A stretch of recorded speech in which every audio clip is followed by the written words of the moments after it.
Salut tout le monde.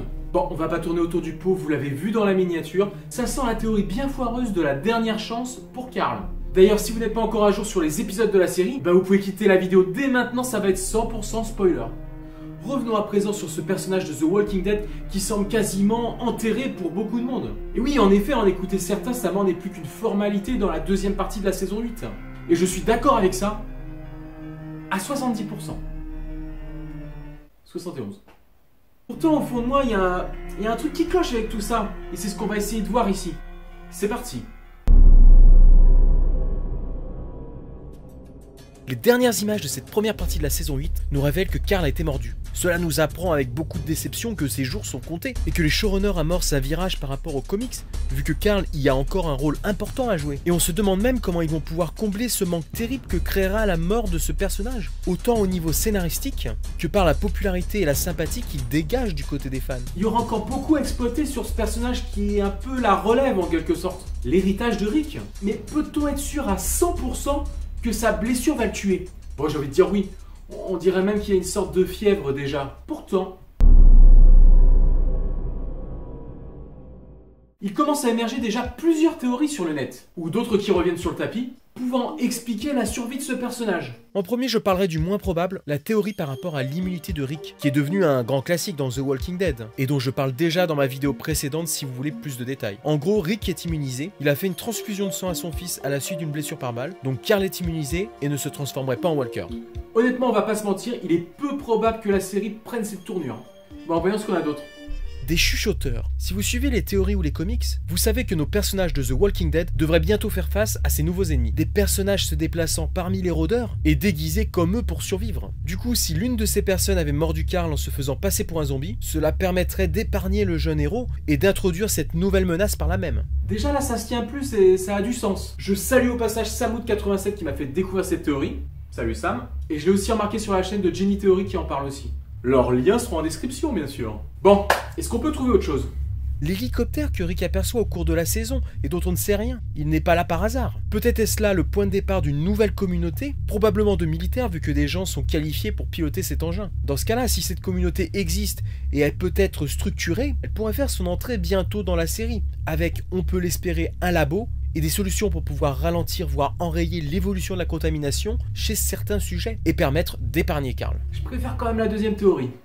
En tout cas, il existe déjà plusieurs idées pour faire survivre le personnage si les showrunners le désirent. Mais nous avons aussi des indices extérieurs à la série qui pourraient laisser supposer que l'acteur va rester. Et j'entends par là qu'il marque beaucoup trop que l'acteur quitte la série. Regardez. Là, on rentre dans les points vraiment importants de cette théorie, ce qui me rend suspicieux un peu. Et il se situe surtout en off de la série. Depuis le début de la saison, des infos ont fuité comme quoi le personnage de Carl va mourir. Des leaks qui arrivent souvent dans les shows télé. Mais la saison précédente, ils avaient réussi à longtemps garder le secret, quasiment jusqu'au bout, au sujet des victimes de Negan. Cette fuite peut paraître surprenante, bien que tout à fait concevable. Carl devait mourir poignardé, il me semble. Enfin bref.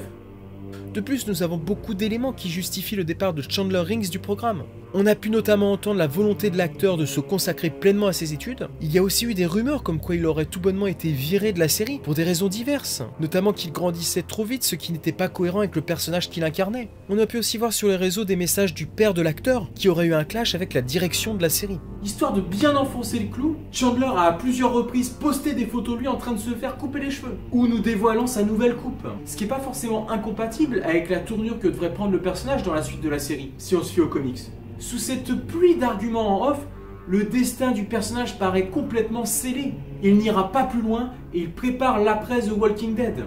Mais tout cela nous offre finalement beaucoup trop d'informations, allant même parfois jusqu'à s'annuler les unes les autres. Et trop d'éléments comme ça, dans la criminelle, on appellerait ça une orgie de preuves.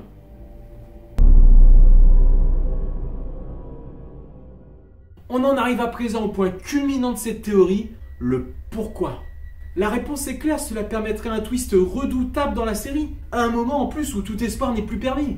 Et finalement, est-ce que les showrunners n'ont pas déjà réussi à nous troller de cette façon dans le passé?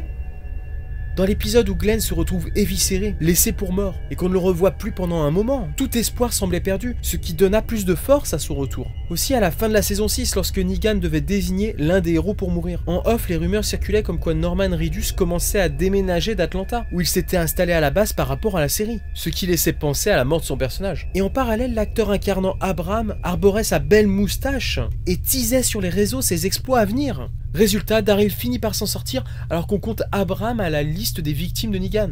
La mort de Carl a suscité de vives réactions sur les réseaux sociaux. Et cet effet prendrait une dimension plus forte encore si cette mort n'avait pas lieu. C'est pour ça qu'il ne faut pas forcément prendre ces théories farfelues trop à la légère, car les bénéfices seraient plus grands pour la série. Alors qu'elle amorce en plus une perte de vitesse depuis 2 saisons, on va pas se mentir. Pour la réalisation de cette théorie, d'un point de vue scénaristique, Carl devrait disparaître dès la reprise de la saison 8. Probablement une fugue pour se laisser mourir à l'écart, sans obliger son père à prendre la pénible décision de l'achever. Du coup, il se ferait oublier dans la série et serait laissé pour mort dans l'esprit des spectateurs durant la suite de la guerre contre les Saviors. Et son retour pourrait se faire par exemple sur les derniers instants de la saison, ce qui ferait exploser la hype de nombre de gens pour la saison 9 à venir. Oui, alors c'est qu'une théorie qui est basée sur un recueil d'idées, des indices, un ressenti. Mais pourquoi ne pas la garder dans un coin de la tête quand même?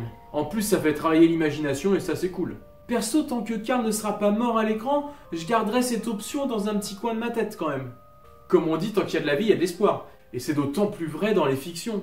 Et du coup, et vous en pensez quoi de tout ça? Dites-moi dans les commentaires ce que vous en pensez. Et puis n'oubliez pas de partager cette vidéo à tous ceux qui se résignent à la mort de Carl. Allez, à bientôt. Ciao.